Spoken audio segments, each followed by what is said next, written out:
We are actually live now, Pierre. Here we go. Welcome back to the early edition of the Hockey Nation Live Show with your co-host, Coach Frenchy, directly for the Sunshine State. And we have to find a way all the way to co-host somewhere, somehow in California, West Coast, Michael Devellano. Good morning, everybody. I have to apologize because Pierre had a great introduction before this. He was the best of that first. It was the best introduction for year number 2. And I didn't go live. I thought we were live, and then I apologize. I have a bit of a headache. I woke up with, and I'm like, oh my God, I'm not like all in there because we're not live.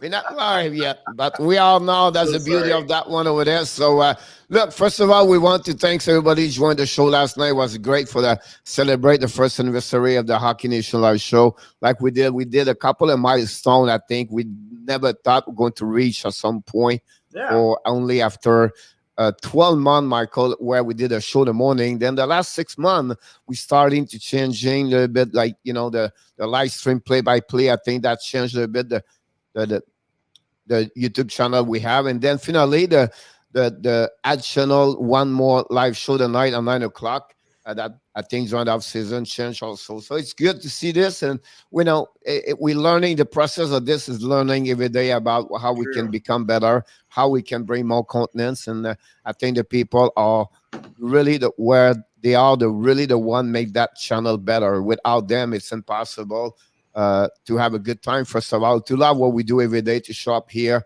talking about what is our passion is hockey. We're not considering you and me as an expert. We are just buddy where we enjoy talking about hockey with other people around the world. And that's YouTube channel give us an opportunity to talk with everywhere and anyone around the world. Like last night, Michael Oleg from Russia show up late last night. And, you know, so he came to talk to us, everything like that. So you can see the beauty of what we do. And then the friendship was built inside that chat room the evening with Sly and other people. Like Tap is the one just joined us after the playoff, and they realized also that he's a great collaborator of the show. But the friendship between all those people, they talk each other about the Monkeys. Another one, you know what I mean? I don't want to mention too many names. I'm going to forget some, but that's the reason why we are today at year number 2, fire up. And let's make another 1,500 for the next year, number 2. So we'll be at the 3,000 at the end of the 21-22 NHL end of the season. And who knows what could happen the next year. Maybe we can double or triple this number. We're going to get to 10 here. You know what I mean? You just take one viral video or the people knows more left and right. You have no reason, I'll be honest with you, it's not because of me. We have no reason with the quality of what we do. The morning, graphic during the day, and videos in the evening, we cannot be like the older. They have 30,000, 40,000. No. We'll figure a way to get to 10,000 this year. That's my goal. I don't think 2,000 or 3,000 is big enough. I'm pretty confident that I can be aggressive and start adding people, but there's no talking about aggressive, Michael. Talking about to join a lot of people. First, we have to talk first with the one they are already in the chat. First, we have Tap back in the house today from Toronto, Ontario. Then we have NHL from Connecticut State, number 1 fans in the beginning, Michael. He was really the one push us to get better NHL with positivity, support all the time. I have an opportunity to talk to him, at least texting each other a lot of times. So he's always been the one to give me the perseverance to show up every day. And then finally, we have a new one in the house today. Jason Falardo in the house today. Welcome aboard. If you are new, we welcome you. You are not, but welcome back as a returner. If you are new, please don't forget to subscribe to the Hockey Nation Live Show on YouTube channel and a Facebook page. You have been there, done that. Of course, we talk about our best friend of the New Jersey Devils, number 1. Welcome back again. And of course, Tap, he's aboard with us, Michael. So I don't talk anymore for the rest of the show. Well, I don't know if we need that. Well, all right. So Pierre, there's a couple little developments here. This one was interesting to me. With the first is I'm not sure what's going on in Philadelphia, Pierre. I'm kind of confused. So they signed Derrick Brassard. I feel like they're just getting older and older. Well, he's only 33 years old, Michael, and he's on the point where I've been honest with you. My first reactions are, again, because it's a 9-team in the NHL now. Yeah. He's traveling. He's 3 more teams to reach Mike Sellinger with 12. But again, Michael, I think it's a player at that age right now can help in the depth of any team in NHL. He still have 20 points, Michael, with Coyotes, where that's maybe one of the worst team at the end of the day over there with the third line. He brings some specific role. Like he's about, Michael, 2 years ago. At 31, Michael, he have an amazing, great year with the New York Islanders. He's a talented player. He's always been really talented. He had great years with the Rangers. He was, I think, on the bad end of a bad trade. Like this is, where, yeah, and I would agree with Enertap. He started his career with a lot of injuries. When he finally got over that in Columbus and he started showing what he could do with the talent, he went to the Rangers, really had great years, to your point, Pierre. But then the trade for Zibanejad made no sense from an Ottawa point of view because there's such a gap in age, and now you've got a superstar in Zibanejad in New York, and it's a hard thing to be compared to. But he can help, but he's 32, 33, Pierre. He's not like a spring chicken. Like, I don't get what Philadelphia is doing. They get their depth. So what they get is a 53% face-off. Whatever they have Couturier right there. So I think that's what they got over there. They already Nate Thompson, but I believe me is a guy can jump in a third line at some point with Wade Allison and all that. So he's still a potential. Now he's not the Brassard, but I would not be surprised the kind of player Michael can get 30 points this year with that team over there. And 825, Michael. It's nothing to lose. There's a little bit of what Joe Thornton signed with Florida at the end of the day at 750. And I think that's what for me is in case. It's just like, just in case something happened. True. And I think overall, it's just that experience inside the locker room. So for me, that's what I said. It's not a bad signature at the end of the day. And we'll see what happens. But again, it's like you said in our tap. But again, it's funny because at the beginning, Michael, he did very well at Ottawa his first 2 years after he got traded from Zibanejad. It's after that the difference of the trade make a big difference over there between both between that trade, honestly, between the New York Rangers and Ottawa Senators. And then he never find his groove after that. So he never became the player he was with the Rangers, Ottawa, the first 2 years. I don't know if you can. In Ottawa, he was not that good. I mean, his numbers were not great, Pierre. Like, you compare this to his best year was here, right? So he had one really solid year there, maybe 60 points, 58 points. Well, the 38 and 50 and 58, that's about 45, 50, so it's not too bad. You have 18 goals that year, so it does give him about 25. That's really the year he got over there with Ottawa, to be honest with you. So then you're comparing it to this. Like, this guy's become a monster, right? Because he was young. So I don't know. It's hard to compare to him just because there's of course. Just my point. Ottawa at the beginning he was not too bad, but after that, the age, the circumstance, everything is 5 years older compared to Zibanejad. What was the trade all the way? Do you know what is the trade? Well, let's see. First trade was this one. Are you talking the Zibanejad one? It was 1 for 1, wasn't it? No, Brassard. Well, Brassard this is really interesting, Pierre, because look at the second round pick. So Ottawa gave up Zibanejad and a second which ended up going to Detroit, and that became Jonathan Berggren. So really, Brassard got traded for Zibanejad and Berggren. Yeah. Like, that's just like not a good trade. And then he gets traded again for nothing, really, a third round pick. He gets traded again for Ryan Reeves. He gets traded again in a big deal for basically Jared McCann and Nick Bjugstad. So everyone that's traded for this guy, like, they've got the bad end of the stick in a lot of ways. Like, McCann is, just hitting his peak. Bjugstad has never really hit his peak, and then the last 2 years free agent signing. So I don't know. I like Derrick Brassard. Like, he's a useful guy. He's kind of like, I don't know. How do you put it? 21 goals, I guess, is not too bad there. Split. Well, that's with me. It was honestly his last. So. It was honestly his last right there. Yeah. But again, I think the kid can play top six over there, bottom six over there. Specific role change with time. We got older, a little bit more like, I said, wisdom, experience about that one over there. I don't think you trade. But it would be I mean, for me, it's just the depth. That's my point. He's not a He's bad definitely scenario. depth. He's got talent. He's a useful guy on faceoffs. He's a right-hand shot. So, yeah, nothing against Derrick Brassard, but I mean, I don't know. Given Brassard was a first rounder, he was really underperformed. I don't know. I mean, he's had a good career. If you look at early on, he was hurt a lot. So I think that was a thing. And when he finally got his stride, they moved him because there was so much instability. And he split time here, 12 goals between the Rangers and Columbus, 18, 19, 27 was a blip. Like, that's what you would have liked to have seen every year, but that's not him.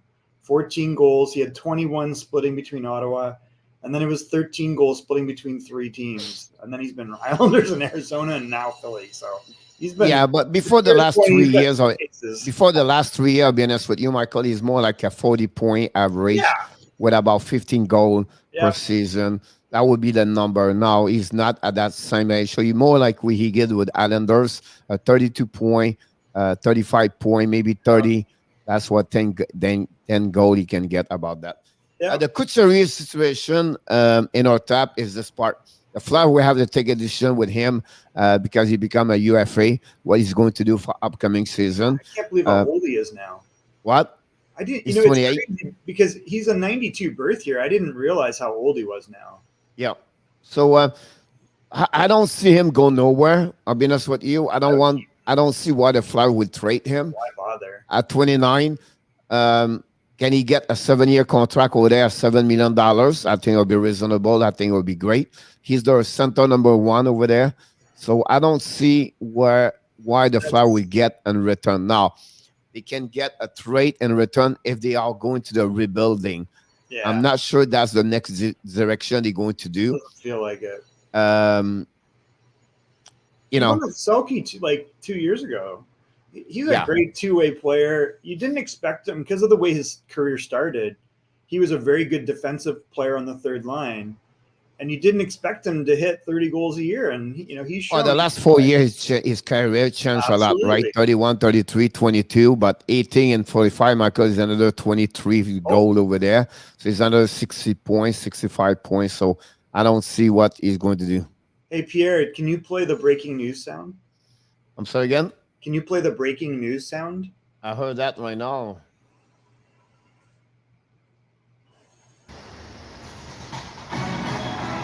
Go ahead, Michael. Yarmo has announced that the Carolina Hurricanes have re-signed Andrei Svechnikov to an 8-year contract worth $62 million, Pierre. So that's interesting. I don't see that so far, but this is really breaking news. Let's take a look. What's the source, Yarmo? For a report by Kevin Weeks in the NHL, I'm told the Canes have an agree of 8 years contract with Svechnikov at $7.75 million per year. Wow. So that's like what? That's like just under $8 million? Yeah. So it's like 7.8 or something? 7.75. It's about like 5 minutes ago, just after we jump on the show. Well, so that's really interesting. I mean, listen, he is a great young player. I wish his brother would get a contract because I still like his brother. I realize he's not the same player, but I think his brother works really hard. So if you look at this, he's had a 20-goal season, a 24 in 68, and then 15 in 55. So he scored 59 points or 59 goals in 205 games, 140 points. he's a pretty rough and tumble winger. Like, he's a big, strong guy, second overall pick. I mean, he's shown he's at least a 60 to 80 point player in a full season. So I think this will be a good number long term. This is, the thing about this, Pierre, is if this guy really hits his stride in the next year or two, whether it's this year or next year, and he becomes a 40 goal scorer, maybe a 50 goal scorer, because I think he's got that type of potential. Oh, the beauty of that one, guys, is this part, right? He gave 3 years of his UFA to the Carolina Hurricanes. Right. And what he's going to do, Hurricanes, so that contract, he have no, they cannot lose, Michael, because at the end of his contract will be 29. Yeah. And so it's going to be only better at the end of time. We have a potential to be, like you said, 40 goals per year at some point. 75 points, everything like that. So I think that's happening about that. Yeah, I just got all the Twitter. I think this is when I go to show, I don't watch, but I just get back at the time he was talking about that. I agree, because 2 days ago I mentioned he would be maybe the one would be old his contract. And again, the Carolina Hurricane, they take a lot of strange decision about money, and then they found a way to sign a young kid over there. I think right now they are secure the two big player for them at $8 million each, Hao and Svechnikov, for again 5 to 6 years, Michael. I think this is gonna, as long as he's healthy, this is gonna be a great contract. Like, we know he's had some injury problems, but I mean he could be a 30 to 40 goal scorer, I think. I don't know. Definitely. If anything bad happens, it's going to be covered by insurance. I mean, no, like I don't think so. Something would be bad to happen. You know what I mean? Like, you never know. But I think overall, the kid can score. The kid is talented. The Carolina is a little bit what the Florida Panthers a couple of years ago. They got Barkov and Huberdeau together. Ao and Svechnikov, Michael, they are the future, the franchise over there, and they just secure them for many years, and that proved they don't go nowhere. It's not an easy sell, Michael, in Carolina to sell player over there. It's not easy to go there. You know what I mean? Why? It's beautiful there. People love it there. Well, my point is, it's not like, like the tradition, everything like that. In Carolina, is small city, small town, everything like that.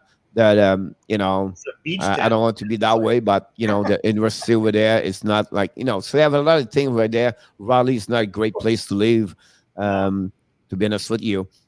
So it's not easy to keep their player and to have those players there. The only way you can do that at a small area market like them is when you keep a great team year after year. And they did it with a coach over there, and then they bring this over there. So I think that's pretty good. Yeah, this is a good signing. So that's good. Congratulations to Andrei Svechnikov, and I think this is a good signing for Carolina. Yeah, both will win this morning. He secured his life for $62 million. He'll be at 29, Michael. Example, if he score like, I don't know, an average of 30 goals for 8 years, right? He's going to be at 29. At that time, he's going to be maybe another 10 million, 12 million. He can sign another 6 million, 6 years, 7 years after that. And so there's no signing bonuses. There's no games with money. It's just straight up 7.7 times 6. Yep. Very interesting. I think this deal, like, we already know the salary cap is going to go up to 82.5. They're projecting that, I think, based upon the streaming deals and the new TV deal adding in Seattle.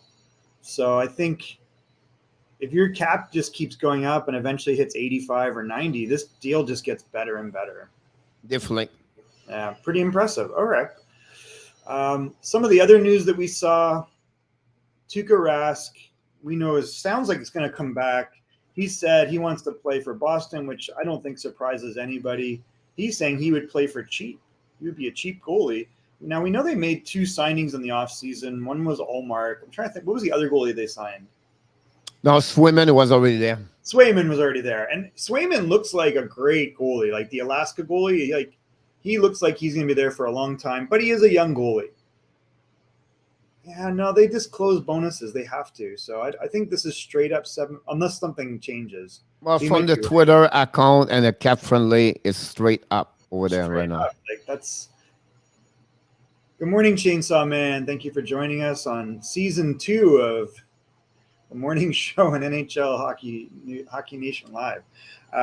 So he's still a very high-end goalie. This is a tough injury. Like the hip labrum is no joke. So it'll be interesting to see his ability to come back fully. But the problem of that, it's not only that injury, Michael. He's 34 years old, so recovery speed a little bit longer usually. You talk about Ben Bishop, got it a little bit at 30 years old. If you talk about that, it's not an easy injury as a goaltender to get a hip problem, right? The second thing is I thought at some point Boston move on with him. But again, that's shaker now. The Boston Bruins say, you know what? If Swayman does not do well, and if you tell that, we can get him back in January and finish the second half of the season. And remember, the good thing about this, Michael, is the NHL is going to be off for 3 weeks in February, and that will give them another chance, another month to recovery, push the schedule more in April now.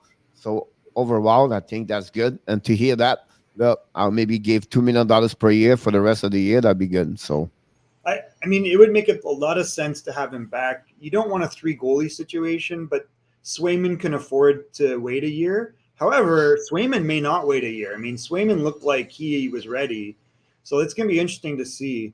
But his numbers are still like all-star type numbers. I mean, 15-5 and 2, 228, 913 save percentage. If that's a bad year for him, a lot of teams would jump at this guy. And, you know, I think this is an interesting comment from Enertap that the Leafs would want him now. This is one of the worst trades also in NHL history where they trade this guy thinking that Justin Pogge is going to be the same from the Toronto Maple Leafs. They had the goalie, Pierre. This is like Edmonton. They had the goalie. And it's happened a lot, right? If you can go back on all the trade about goaltender, you're going to realize some goaltender was one organization, never play, they move on, and then they realize they make a best year return that. So unfortunately happen. Sometimes the depend what you have at that year return that. But overall, I think yes, I'm sure they would like to get him back with them. Welcome back, Mr. Alan Barnes, directly from somewhere around the world. And Mr. Falando, remind us where are you coming from, Alan? Also, where are you coming from? We always like to have where you are located. The history of the Rask deal is. Do you remember the general manager that made the trade? For who? That traded Tuukka Rask to get Andrew Raycroft. Oh, and Raycroft, I still go at beginning of 2010, something like that. Yeah, it's 2006, Pierre. 6, yeah. So the general manager was John Ferguson Jr., right? Yeah, I was going to tell John Ferguson. So do you know where John Ferguson Jr. is now? John Ferguson, you know, it's funny. We talked about him like 2 days ago. He's the assistant general manager in Boston. Yeah. Where they're like, you know what? You got a job for life here, buddy. I'm sure. Oh my God! After that trade, we owe you. Oh well, I think that's funny. All right, so the team that we wanted to evaluate today, kind of interesting, is the Toronto Maple Leafs, and we want to look at the job overall. I feel like we talked about this. Why am I feel like we've talked about this? But maybe not. Winnipeg Jets, Winnipeg, Manitoba, Alan Barnes. Welcome aboard, buddy. Oh, that's cool. Yeah, Philly never got St. Bernard Parent. What's that? Philly never have the goalie either. Well, they have a goalie now. I think you're going to see Carter Hart bounce back. Good morning, Joseph. So maybe it wasn't a bad trade if Ferguson had Rask all along. I traded it to himself. Oh my God. Yeah, I don't know. There's another instance of that. I'm trying to think of what it was, but I'll have to find it. All right. So we wanted to take a look at the Toronto Maple Leafs. I think it's been kind of a weird offseason for these guys. The loss, first of all, they did a couple things. One, we didn't think that they were necessary. It was kind of 50-50 if they would bring back Freddie Anderson. Jack Campbell had a good year for them last year. I still have a lot of questions about that, though. I don't think he's a number one goalie personally. They lose Zach Hyman. We kind of figured that was going to happen. They bring back, well, they made the move to get Jared McCann, knowing that he would be bait for Seattle in the expansion draft, thinking that they would protect one of their D, most likely because they re-signed, what's the young defenseman's name that I'm blanking on? They re-signed to a very cheap contract, by the way. Let's see. Yeah, so they lose Zach Hyman. We know they lost Jared McCann. This was actually a pretty good deal. And then they make a bunch of signings. They sign Nick Ritchie. They sign Andre Case. They sign Michael Bunting. They sign Camp. And then they sign Peter Mrazek as their second goalie. So Enertap suggests that the losses are better than the additions. So I think that's what we're going to figure out. Are they better today than they were at the beginning of the offseason? So let's look first at their lineup. Sorry, everything's really slow for some reason here.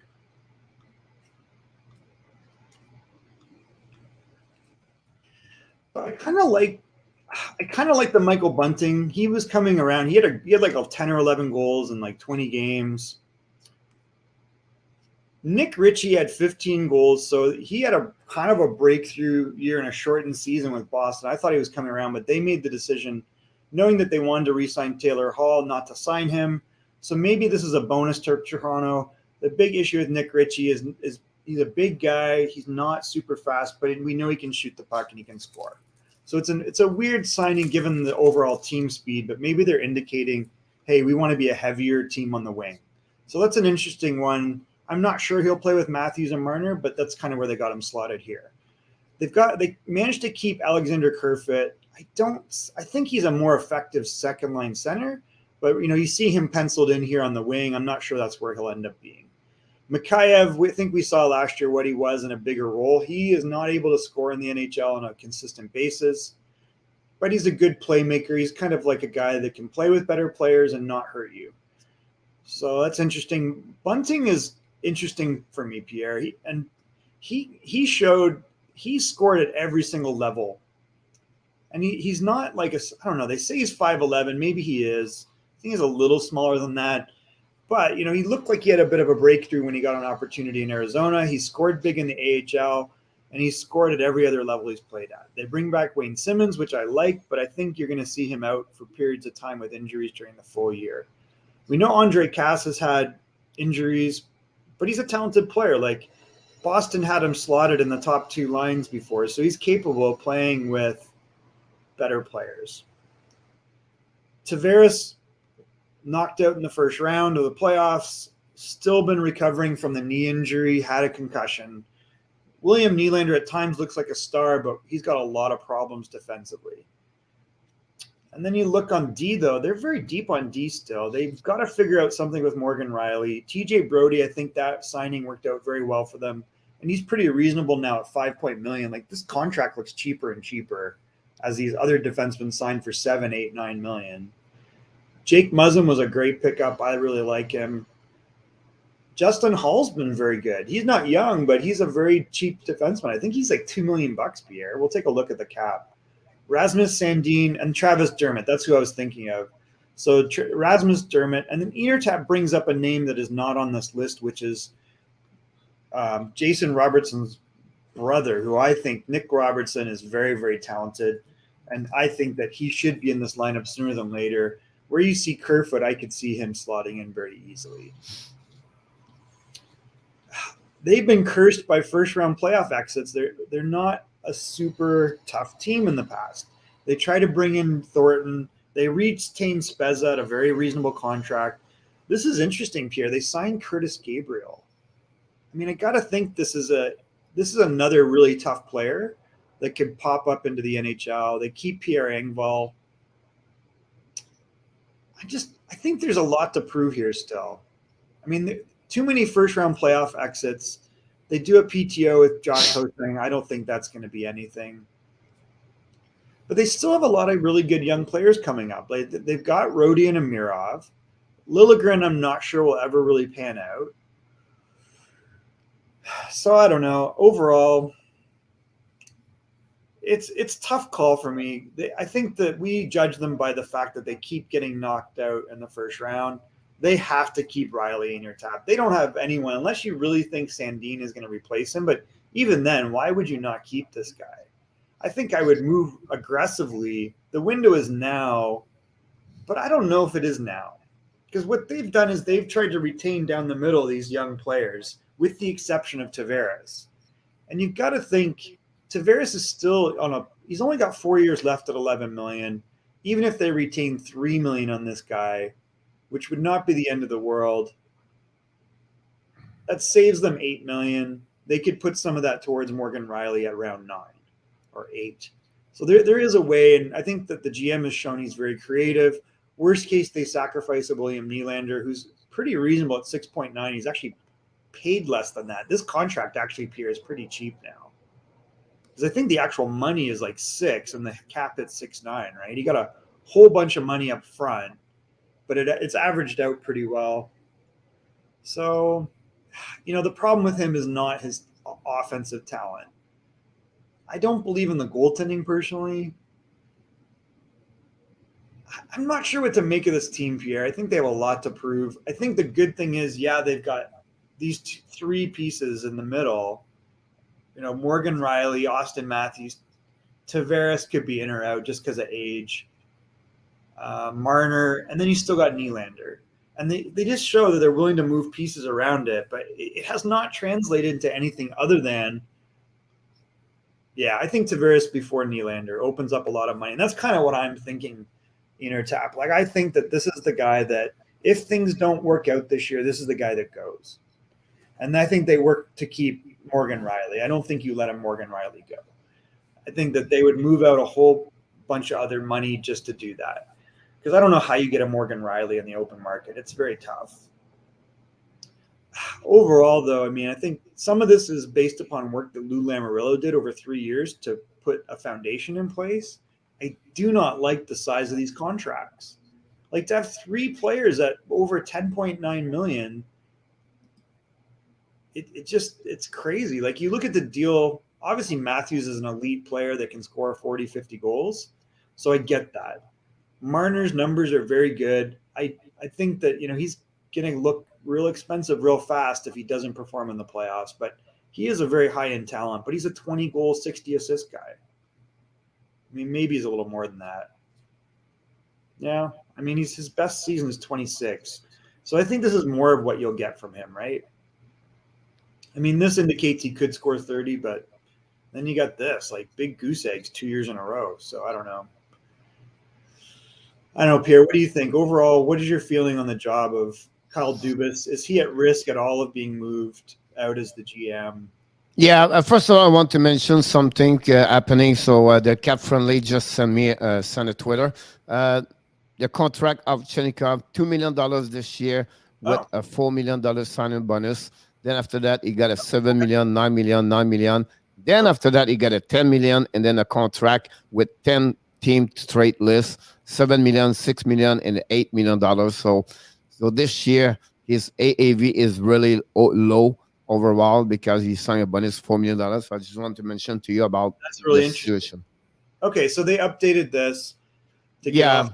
Yeah, that makes sense. So, what's interesting, though, Pierre, is he has 4 years where he doesn't have a no movement. So if they decide they don't like this contract, they can move him. Yep. That's something you could do also about that one over there. So I just want to mention, be sure about that. And also, I don't know if Yamo is still in the chat, but right now, Michael, start today the champion of the champion hockey world or champion hockey something happening right now in overseas where a lot of players like Edmondson, the rookies, and NHL play this weekend. Oh, really? Represent about 4 countries, I believe, with 6 countries. So it'll be interesting to follow up. I don't know Yamo is still there. I just got the memo earlier like 2 hours ago. And then today, of course, the Canada versus USA, the World Championship for the women.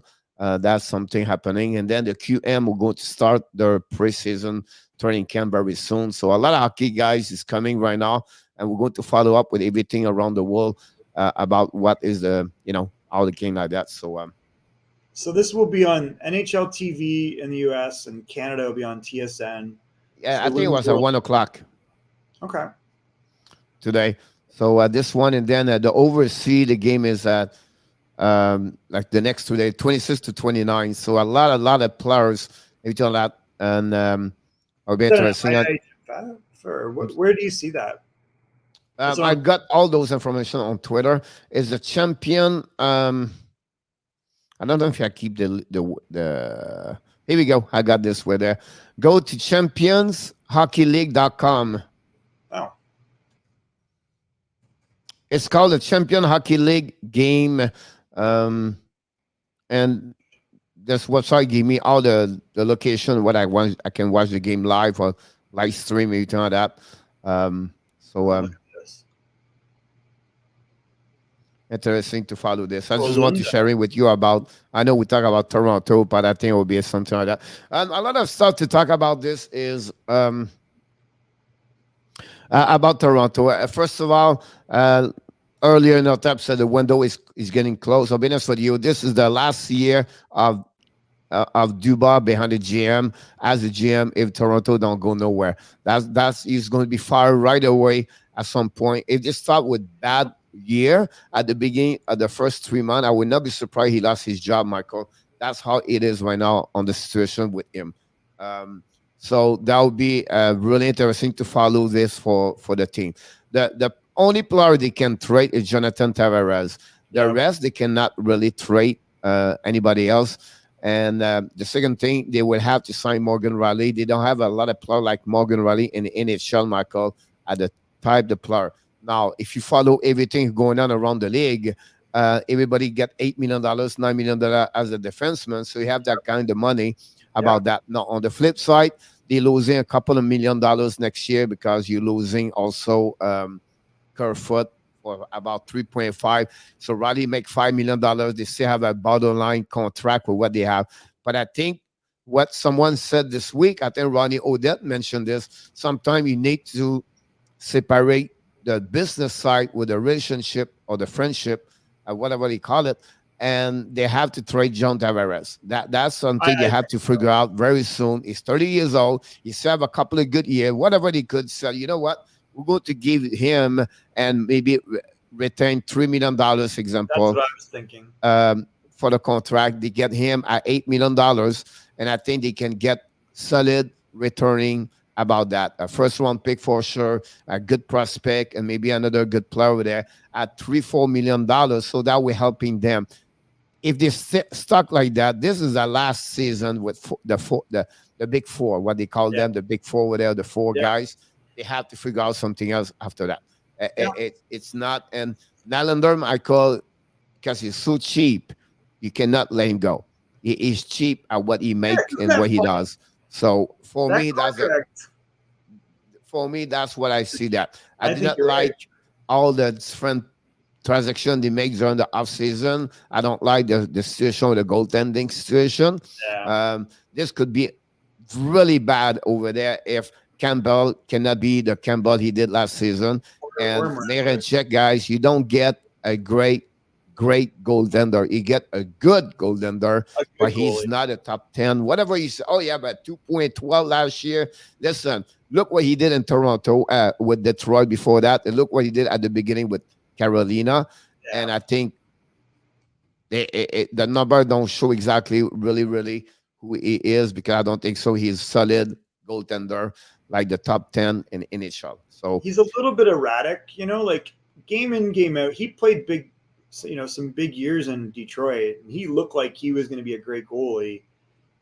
They, I think, made a mistake letting him go, to be honest with you. Like he said, hey, you were supposed to trade Jimmy Howard. Why is this guy not gone? That was a mistake on his part, but they should have forgiven him, forgotten this.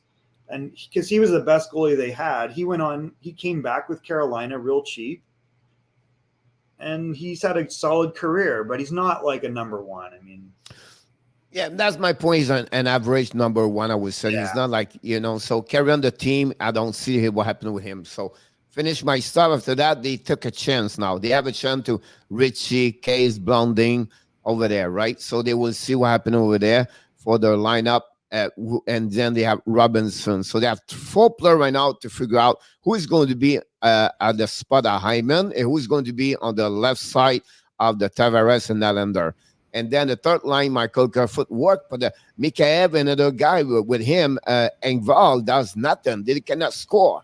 There's a problem they get. They cannot score. Yeah. They don't produce at the level. And now they have to go back at the four line with Spencer over there with Simons. And one Simons guy, he's not that he was before. So, yeah. So. I mean, I like Engvall. I think he's a good third line player that can play a little bit of wing, a little bit of a role, but he's not going to be a 25 goal scorer. I mean, 7 goals in 42 games, that's pretty good. Like if he can be a 12, 14 goal scorer, you're happy with that. But in the end, and I don't know if you'll see this kind of numbers again from Spezza. He's up and down like a yo-yo, and he's got a lot of defensive liability. I think the only reason he got this, Michael, I'll be honest with you, he's going to get another 30 point, Michael, is because they use him a lot on power play. Right. And he's you can see he still has really good skill level. Yeah. So that's the point. He's going to get another 30 point, around 30 point. They use him a lot.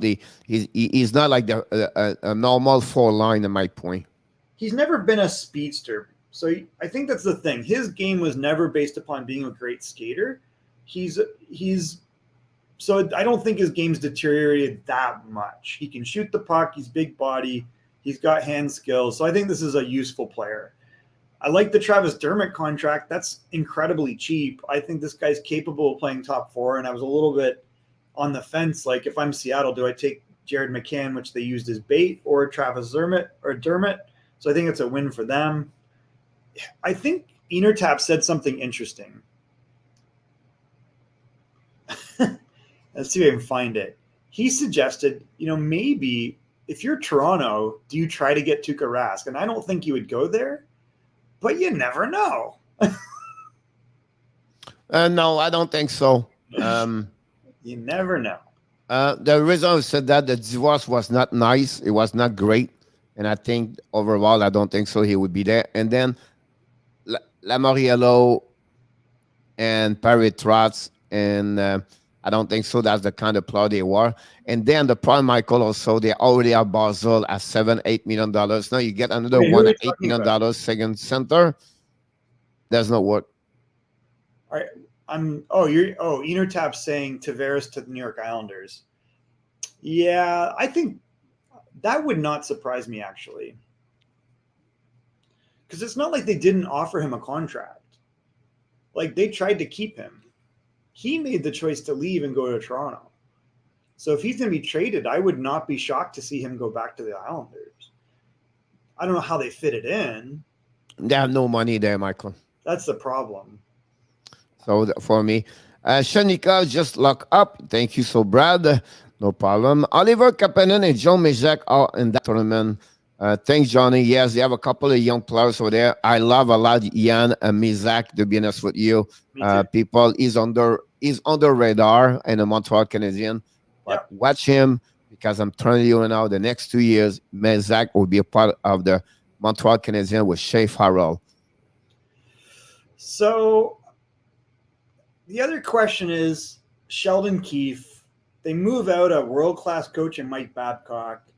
They used the typical poison pill of the media to get him out. But Mike Babcock, was he wrong? But the problem that they got is the during 6, 7, 8 months, Michael, the NHL was clarify all the background, the coach with Peter Laviolette, Bill Peters, and Mike Grafford, and all those coaches. And Mike Babcock come in the Thunder exactly like them because he got a bad things with Mitch Marner, everything like that. So that's the reason why he got fired, is the story about him and Mitch Marner at the end of the day. It was crazy. But in the end, I think this was just a hit job, because it's not like what he did was like the end of the universe. Like, Well, again, after that, you got the story with Detroit Red Wings with the Sweden players. Yeah, the Franzen thing was Phrase and stuff, everything like that. So if you put all together, right, that's the reason he is out of the job at that moment. That's the reason he left. He lost his job. It was not a performance like, oh, they are like well, they were 12 on. and They were on. 26, something like that. I think that there was definitely justification around losing. What I see from here is a coach that gets out coached a lot. I mean, he's got a great record, but he's got an amazing team. He does some innovative stuff, but I feel like head to head, he gets out coached a lot. And I think Chateau keep the numbers show he's a good coach, right? And also him, and he really believe on the analytics stuff where Dubas is really focused on those numbers, the stat analytic, everything like that. So they match together. When you GM like this, you go with your man, right? You want. So it was not a Kyle Dubas pickup guy, so he go over there, and I think Keith show what he did in the past and the OHL, and also with the American Hockey League. He's able to run the show, everything like that. So, but again, they are right now on the seat ejection. So where they going to be fired, both of them, if it could happen? Yeah, that's kind of what I see. They cannot go all the way down, and they cannot lose the first round. It's going to be too tragic, and it'll be the end of them over there, at least for Kyle Dubas over there. So, yeah, Babcock does not handle youth well. I'm not sure about that, because this, I thought, was a young team, and he got them, like, he went to Toronto. We expected them to be terrible for a long time. And you look at the maturation of these players, he played young guys. Like, he had a pretty young Kadri who, before Babcock, Kadri was like in the doghouse constantly. He had a young Mitch Marner. He had a young Austin Matthews. He had a lot of young players here. He had a young Connor Brown. And I thought he did a great job. And Zach Hyman was nothing before him. He had a young Morgan Riley. Like, this team won with him. And yes, they didn't have playoff success. But if you look, like, he developed a lot of young players over a period of time. So I just think it was disingenuous, the hit job that was typically, and the same hit job will happen to Dubas. The same hit job will happen to Sheldon Keefe. That's the way Toronto works. The media there, especially Steve Simmons, they're going to trump up some story that justifies to the public, we got to get rid of this guy. Good morning, Bud the Monkey. Johnny Golden's here as well. Where will Misak play this season? He will be back with the Laval Rocket. Really? I think he'll be in the AHL. Right. Yeah. Yeah, I think you're right. I think that's where he plays. I think so. I don't see him to go down somewhere else. He's already proven he can play over there, so I don't think so. I'll be so shocked if he do go somewhere else. There was no Marner situation. This is my point. This was like such a minor thing blown up into nonsense. And well, the situation, Michael, he put him down a lot in front of the teammates in the locker room. That's what happening. Right. But that's really this, Pierre. This is like, come on. This was years before too. Well, that's the point. That's the reason why. So they reflect on everything of the past of the coaches, what they did, and that's the reason about that situation. That's the reason he got over there. But at the end of the day, he was not the guy was hired by Kyle Dubas, and Kyle Dubas can want to have an opportunity right now to go with the guy he wants to be with, and that's the reason they did that. Yeah. So if this was like, listen, if you go back in the history of Scotty Bowman, I'm sorry, you're going to find a lot of this stuff. Scotty Bowman was constantly playing head games with people. Like, I don't think this is like some new thing, right? His job is not to be everybody's buddy. This was just a hit thing. And the kid was not a hard worker. That's what he was trying to push him to do, was trying to put him on the spot. Yeah, Marner confirmed what? Like, this is the end of the universe? He was frustrated with the perceived laziness in the first half, and he was asking him, who is the hardest working? He did this for a reason. Yeah, I don't know. I think it was overblown what happened to him, but I think my point was he saw that this team was soft, Pierre. They wanted a country club atmosphere, and he's not that type of coach. So now they bring in their best buddy, Sheldon Keefe, and he's got kind of a country club atmosphere. The guys all like him. They have fun in practice. Send back up left, Marner step up, right? That's something happening. They played the same as under him, though. But so I know, I'm but not he got saying more he shouldn't points. have He moved. played better, everything like that. So I think you can see the kind of player over there he become. But again, at the end of the day, it's a situation where Carl Dubas fired him because he was not the guy. Well, I get that, but my point is this team is still soft. But it's something happening because Mike Babcock did not find another job yet. So you have something behind that story we don't know. Everybody goes to Toronto's junk. That's what happens. And it's not true. I don't know. Well, listen, it's a weird market. How many people go through there, they're written off as junk, and then they go somewhere else and have success? I think that'll eventually happen with Mike Babcock. We know Mike Babcock is a difficult personality. That's not my point. We've always said he got the big contract. People say he's arrogant. He is, but he's also had success. The point is, he pointed out one thing that's still a problem. And moving Mike Babcock has not changed that. This is not a team that has grit. And these, I think for me, Michael, I would say this one. Mike Babcock did not readjust himself with that what it is now in NHL. And I will give you a good example of this for me right now is Joel Canville. Joel Canville have found a way to readjust himself. Sure. He cannot become the same coach he was with Chicago, like at the 2010, and now look what he's doing right now. I don't say Babcock is wrong or he did wrong. No, it's just like I feel like he did not want to, or he did not readjust at what it is today. It's not the same kind of player. It's not the same kind of mindset. It's not the same thing. Everything like that. Not said right, wrong. I just feel like for me, he need to be a little bit more flexible about what's going on now compared to was 10, 15 years ago. Yeah. And that's, I think Canville is a great example. I think Dave Tippett is another great coach where he takes some readjustment about what we are today compared to was before that. Right, wrong? I don't know. But no, I'm not even saying that. I don't even know if that's the truth because I think that in the end, what he said is still applicable to Toronto. You can bring in a Curtis Gabriel. You can bring in a Wayne Simmons. He had young players that he was pushing to be tougher. And he knows what it takes because he's played with teams that are not fighters. Like Detroit was mentally tough. Detroit was resilient. And that's what he was trying to instill in these guys. And he put them through the crucible a little bit. And I think that. Well, I didn't do Michael. I think regardless of what you think of Mike Babcock, I think that's still an issue in Toronto, Pierre. Well, I think at the beginning, also, one thing you have to remember, they are a young team when he show up over there. Right. So he was not and you can see with Florida Panthers, 2-3 years ago, there was a young team. And that's what they need to have a balance with veterans. Now, he changed, Carl Dubas tried to change with Spencer, Thornton, everything like that. But he did not find the right formula. And the problem at the end of the day, it's not balanced in the lineup. And you need to have 9 great forward to win a Stanley Cup. You need to be sure you have a great 4D, a great goaltender. This formula, Michael, does not change. And I think this might be true.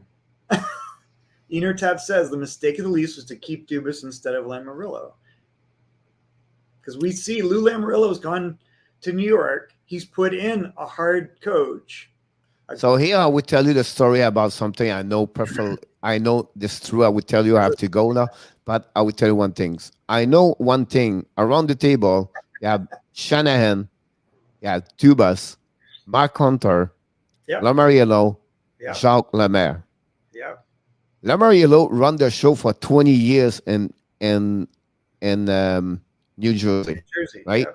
So one Dubas said something. He looked at him like, "Hey, buddy, I've been there. So shut up. I run the show." And that was the reason he left, because he could not run the show over there. And he was a 3 years contract, everything like that, right? Sabres, I mentioned him a lot. He was my buddy, everything like that. He got a contract, Michael. He show up over there. And Lamoriello talked to him, and he did not believe. I'll be honest with you, Lamoriello did not believe on Sabres. So do you know what CBR did? So during summer, he left and he went to visit Jacques Caron and Tampa. And he Okay. passed 2 weeks with him, talked to him, everything like that. Right? He come back in Toronto. Jacques Caron called Lamoriello because Jacques Caron, Michael, he was the coach for 10 years with the New Jersey Devils for Martin Brodeur. Right. Jacques Caron told to Lamoriello, if you don't believe this guy, you're completely wrong because Briere is an amazing, great goaltender. And that moment, everything changed, the relationship with Lamoriello, everything like that. So, again, just to prove to you, Lamoriello run everything. So, the situation in Toronto, you have too many big head over there to run the show over there, and that's happening. That's where he left. So, short story, that's what's happening about that. I just want to mention this. This is what you just said, Pierre, is really interesting because there's another name in there, which is Mark Hunter. Yeah. And Mark Hunter is the guy that said, let's finish last. They drafted Mitch Marner based upon Mark Hunter. And you look at Morgan Riley, the players that are the core of this before the big signings and the big contracts was Mark Hunter. Mark Hunter, Michael, he was the guy behind the scenes.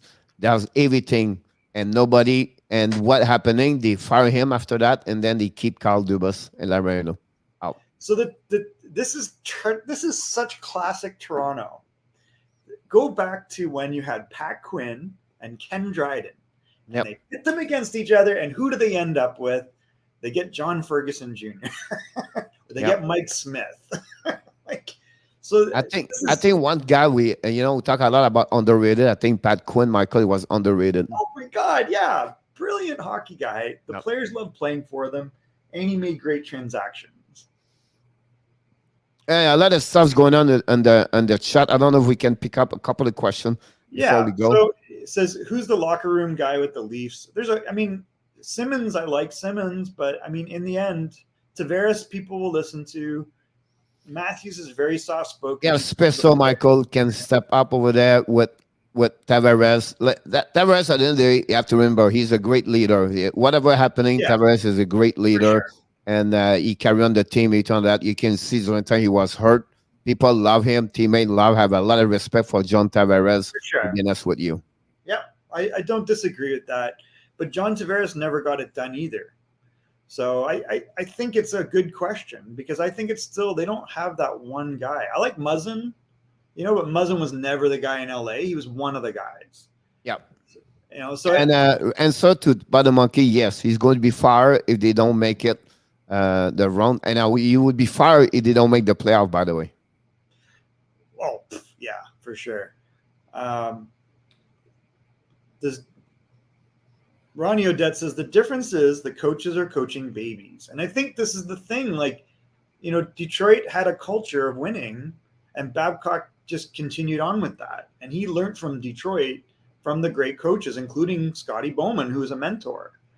So I think that's and Lamoriello, look at what Lamoriello's done. He goes into New York, traditionally keep missing the playoffs for no reason, brings in Barry Trotz, puts in a structure that he had in New Jersey where it's based upon tiers. And he's got players that you look on paper and you go, are they that good? Yeah, they win. He brings in, think about the guys he brought in, Pierre. He brought back Matt Martin. He brought Leo Komarov over. It continues to have a big role for Cizikas. These are not guys that are like, hey, they're going to get an $8 million contract, but they do that job. And that's what Lou Lamoriello brought. He understood the role of those players. Yep. He would have made the team grittier. I agree. I think both. And that's why he had Mike Babcock, because Mike Babcock was not like everybody's best friend. I don't think he thinks you need that. Yeah, Gord Stellick, poor Gord Stellick. He had a good year. Oh, well. Anyways, I think that overall I give Dubas like a C plus, maybe C. Michael, until he's not winning nowhere, I cannot give him more a C. Yeah, it's the one thing I will say. They have lots of young talent. We've seen guys very well their draft, whatever they are, second round, third round. They find a way like Naves. They just pick up right there. I think it's good, but until they don't select, until they don't perform, we don't know honestly. But they have a good people over there for sure. Like you look at some of they still have Rasmus Sandin, who was a late round pick. They still have Rodion Amirov, who looks like he's going to be very, very good player at some point. and they have Nick Robertson. So they do have. They're not like without their merit, and it's not like he's not a bad judge of talent. I think it's kind of what I'm thinking. But in the end, Mrazek and Campbell, that ain't gonna happen. I mean, I don't see you winning anything with these guys. You might get into the playoffs, but I'm not sure where they go. And Eatertap C, I think C plus is fair. Yeah. I agree with everybody about that one over there. It's great to have a good conversation like this, to have people in the analyze in the chat talking that way. In our tap, Ronnie, Johnny Golden, bringing Canadian John, welcome back. And then we have our Yamo, Bada Monkey show up during his lunch time, everything like that. So thanks guys to join us. Don't forget to click on the likes, that'd be great. I think tomorrow, Michael, will go between Pittsburgh and Edmonton, I believe, right? Yep. Sounds right. So maybe we do Pittsburgh tomorrow and Edmonton the day after. So I think that would be good. Tomorrow is Friday. Oh, it is, yeah. Yep. Do you want to do 2 teams tomorrow? If we have time, we can do that. Maybe. And tonight, 9 o'clock Eastern time, we're going to go back again with the Power Play show. We'll be back tomorrow morning, 11 o'clock Eastern time. And thanks again to join us again. Year number 2, day number 1 of the year number 2. And we have 361 more days to go until it's complete. And day number 2, I can't wait, Michael, to see this. Where we're going to be at the end of year number 2. Where we're going to be somewhere around the world, maybe. And 10, maybe work for something. I guess I think we need to jump in a little bit, invite some other guests at some point for the next couple of weeks. That'd be awesome, Michael. Yeah, we'll invite a few people, and my goal is to hit 10,000. So we'll figure a way to do that. All right, I have a seminar about YouTube channel for the next 2 days. So have an amazing, great day, everybody. Ronnie, I'm sorry I have to go, but thank you so much, Jen. I appreciate a lot, everybody, and I will look forward to tomorrow. Have an amazing, thankful Thursday, everybody. Thanks, Michael.